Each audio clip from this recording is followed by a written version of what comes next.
2 minutes, l'heure à laquelle on parlera santé avec le docteur Larry, mon commandant. Le docteur Larry qui est avec nous, vous le savez, au quotidien.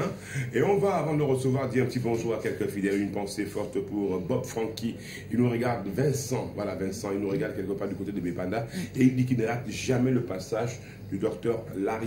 Il dit même qu'en l'écoutant, il arrive à mieux comprendre ce qu'il ne comprenait pas avant. Oui, parce qu'apparemment, on lui expliquait, mais il fallait lui expliquer plusieurs fois. Mais avec le docteur Larry, il lit, il écoute, il comprend une seule fois. Et ça donne vraiment envie de s'intéresser également aux sciences, c'est important. Il est très sollicité, le docteur Larry. Bonjour. Bonjour Santa Péniel, mon commandant disons. Recevez mon respect et tous ceux qui nous regardent. Merci depuis Balmayo. Mon commandant, il y a une semaine, il y a un monsieur qui est venu en larmes ici à LTM. Il souffre, son épouse souffre d'un exit. Après l'exposé du docteur Larry, il avait très mal, il voulait à tout prix rencontrer le docteur. Le docteur a échangé avec lui pendant près de 9 minutes au téléphone et il a été vraiment encouragé, docteur. Merci pour ce travail. Le monsieur a eu peur en fait, parce que la dame croyait que c'est son mari qui l'a contaminé. Justement. Et vous avez élucidé la situation, vous avez clarifié les choses. Donc dans un couple, il faut souvent arrêter d'accuser monsieur. C'est pas forcément lui qui nous infecte. Ça c'est clair. D'accord. Votre check-up, vous le faites quand? Mais quand vous voulez, je vous le dis, moi, quand vous voulez, on y va aussitôt. Donc, elle a dit qu'il fallait le faire régulièrement. Parce que je vous suspecte. Hein. De quoi? Ce week-end a été très laborieux pour vous. Je crois qu'après, le docteur, on ira dans son cabinet. Non, vous savez qu'on a voulu faire quelque chose tous ensemble et que, bon, on va pas en parler ici, mais en tout cas, je voudrais vous épargner de certaines... Qu'est-ce qu'il amuse de Roméo, là? Il est d'accord qu'il faut faire un check-up. Roméo, bon, on se retrouvera là où tu sais, hein. Parenthèse refermée. Vous étiez ensemble? Non, on allait être ensemble. Ah, d'accord. Non, et Valérie Tepem. Alors Valérie, lui, il arrivait à 2 h du mat. Donc vous avez plaqué Val. Hein. Non, vous avez osé plaquer Val. Pas du tout. Je dis, avec Roméo, c'est déjà ok, mais Val, lui, il arrivait tard. Donc il est arrivé quand on était déjà tous partis. Et il dit que son téléphone était déchargé, il ne pouvait appeler personne. Voilà. Heureusement que le docteur Larry, lui, il est en poste. Il est en poste et on salue Cathy qui nous regarde, et tous les enfants du docteur Larry qui nous regardent. Et papa a toujours beaucoup d'enfants. Voilà, merci. Toute une grâce. Alors, nous allons parler de... J'ai eu du mal à prononcer, hein, ça vous m'aidez toujours. Vous connaissez tous les gangrènes, hein, tous les maladies. Si vous le dites. Vous voulez d'ailleurs prononcer cette fois-ci d'entrée de jeu. Comme vous m'avez indiqué. Non, vous pouvez le faire, mais vous aimez toujours honorer la femme juste à côté de vous. Vous êtes gentil. Docteur, ce matin, on va parler de la dysménorrhée primaire. C'est bien cela? Évidemment. Dysménorrhée. Dis donc, dysménorrhée.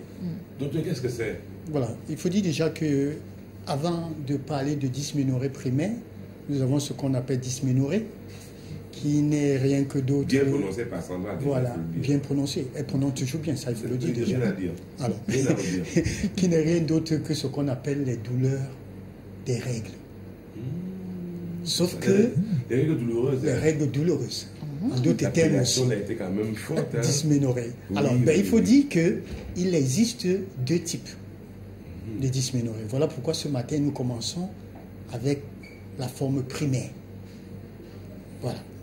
Okay. Donc, dysménorrhée vous dit tout simplement les douleurs qui surviennent pendant les règles.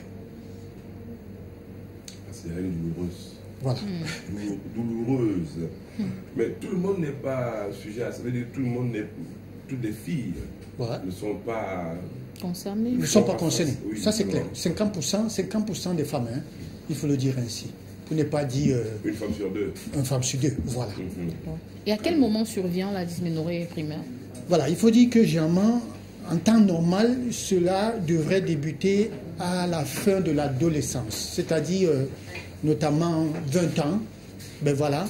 Ben, il se trouve aussi que cela débute normalement après les premières règles. Et vous conviendrez avec moi que les premières règles chez certaines femmes, chez certaines filles, s'il faut aussi dire ça, parce que quand on voit déjà ces menstrues femmes, alors, apparaissent, certains c'est 11 ans, 12 ans, 13 ans. Alors, du coup, une fois que les premières règles se manifestent, dites-vous bien que dysménorrhée primaire peut justement s'installer, bien évidemment. Et comment est-ce que ça survient? Bien évidemment, ça survient soit avant, soit pendant, soit après. Vous allez pouvoir constater justement que certaines filles, les jours qui précèdent les menstrues, elles commencent déjà à sentir mal. Chez certains, c'est pendant. C'est-à-dire le premier jour, là, dès que le sang s'égraffe, douleur, et ainsi de suite et tout. Les autres, ça va aller jusqu'au dernier jour. Vous avez souvent ça, hein, ça fait trop mal. Le premier jour. Parce que je vois vous tordre un peu, vous tordre suffisamment. Le premier jour. Le premier jour, ça fait très mal. Ça fait ici ou bien plus bas. Plus bas.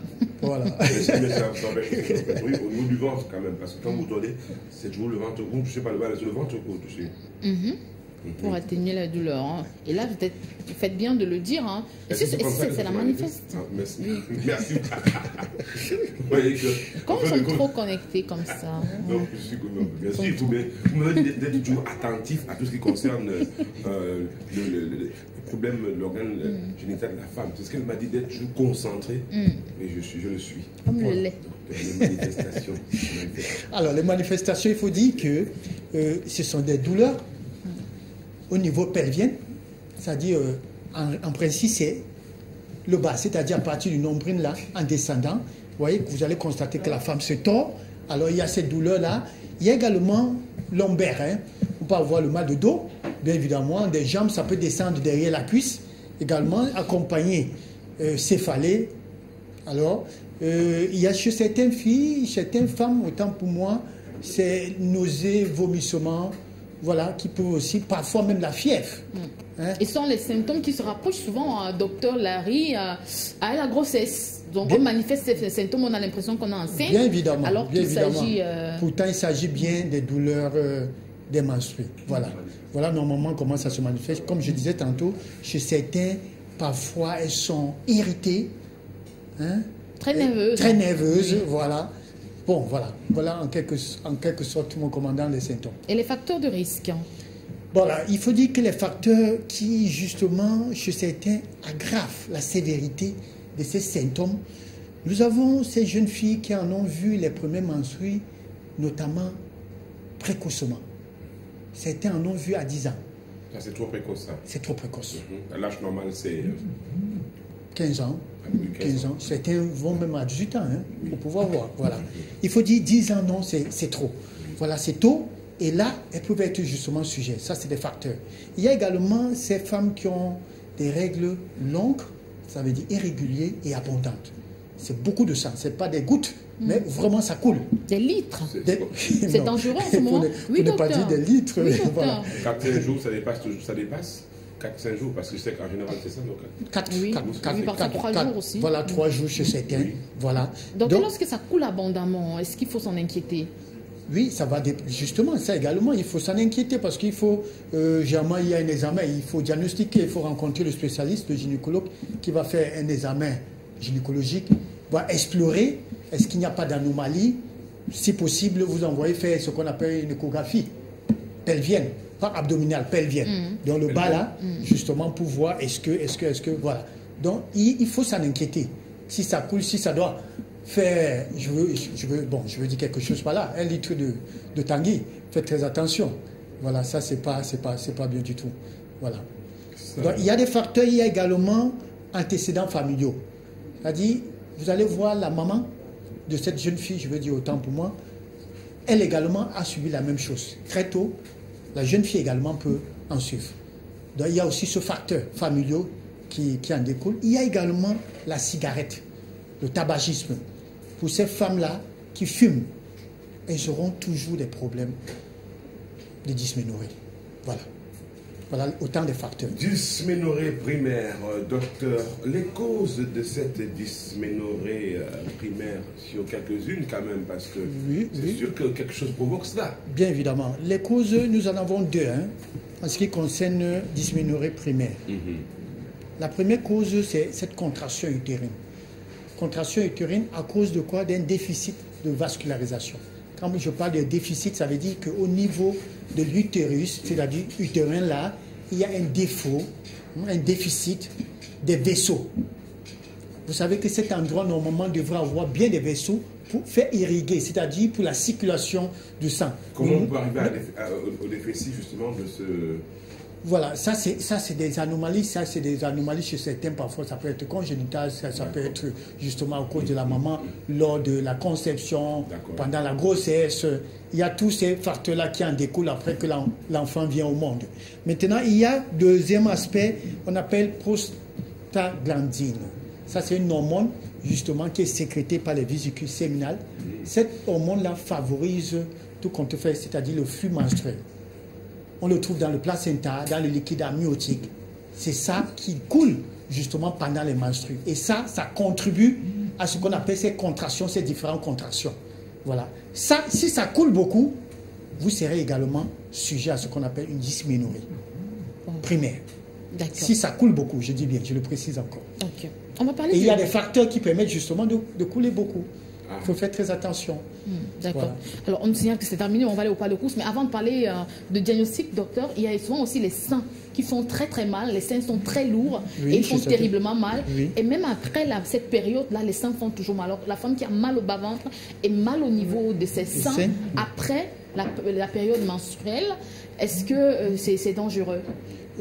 Dangereux, il faut dire déjà que je voudrais répondre directement pour dire que c'est pas normal d'avoir les douleurs des règles. Il y a des femmes qui pensent que c'est normal. Dites-vous bien que quand vous avez des douleurs de règles, il faut investiguer. Et la meilleure investigation, c'est le spécialiste qui devrait le faire. Donc il faut consulter pour qu'on s'assure, est-ce qu'il n'y a pas une pathologie derrière cela? Parce que s'il y a une pathologie, c'est là où on passe justement de la forme primaire à la forme secondaire, bien évidemment. Mais il faut dire que, pour retenir ce matin, c'est dit que la forme primaire, en principe, plus vous prenez de l'âge, plus ça disparaît. Plus, quand vous avez des enfants, vous accouchez, plus ça disparaît. Mais, si vous prenez de l'âge, vous êtes enceinte, vous accouchez, que ça ne disparaît pas, dites-vous bien qu'il y a une pathologie derrière. D'où, je dis ce matin, dysménorrhée, ce n'est pas normal. Mais il y a un traitement. Il y a un traitement. Le traitement, justement, c'est des antalgiques, c'est des anti-inflammatoires, mais sur le contrôle des spécialistes. Aujourd'hui, c'est l'automédication. Il y a un anti-inflammatoire rouge comme ça, je ne voulais pas donner le nom. Qui est très prisé. Moi, je ne donne pas le nom. Voilà. Qui est très prisé, ça coûte 250 francs. C'est dangereux? C'est très dangereux, c'est très dangereux. Ça, il faut le dire ici. Fort, apparemment. Nous avons parlé du diabète la dernière fois, les corticoïdes et les anti-inflammatoires, c'est des facteurs favorisant au diabète. Donc, faites très attention, ces jeunes filles-là qui se jettent sur ces médicaments pour pouvoir soulager. Notamment, il faut s'en servir des bouillottes. La bouillotte, c'est-à-dire, vous faites un bain, soit vous faites un bain chaud, mais évitez la partie de la poitrine, ça nous l'avons dit déjà, de peur de faire tomber vos seins. Vous versez de l'eau à partir de l'abdomen en descendant, ça c'est très bien, ça va vous soulager. Vous placez aussi une bouillotte, c'est-à-dire cette bouillotte-là, on remplit d'eau chaude, vous le posez au niveau du bas du ventre, c'est relaxant. Ça aussi c'est bon. Ou encore, vous procédez à ce qu'on appelle un massage de l'abdomen. Ça, un kiné ou un massothérapeute pourrait vous aider. Voilà le conseil que je peux donner. D'accord, docteur, j'ai deux propositions pour vous. Alors, vous allez lire le premier ou le deuxième. Qu'est-ce qui est mieux? Le deuxième. Le deuxième, d'accord. Donc, ceci, c'est pas bon pour les règles douloureuses. Ceci, c'est bon. Bon, la prochaine fois, tu m'achètes ceci en pharmacie. Ok, ça coûte un peu plus cher. Ça doit payer. Ça doit payer. Oh non. On ne prononce pas pour éviter de faire l'automédication. Autrement dit. Ah d'accord, il vaut mieux une. Je crois que demain, nous aurons l'occasion de donner les astuces de grammaire avec les aliments pour pouvoir favoriser, justement, pour pouvoir soulager ce qu'on appelle les douleurs des règles. D'accord, tout à fait d'accord avec vous. En vous disant vraiment merci encore du fond du cœur. J'avais une question, mais je la poserai demain quand vous serez là. Mais écoutez, portez-vous bien. On va passer votre numéro. À moins que vous ayez une dernière. Mais c'est bon là. Alors, le numéro du docteur, s'il vous plaît, Sandra Péniel. Merci encore. Merci bien. Merci le docteur l'aéroport 699 64 57 59. Oui. 675 92 47.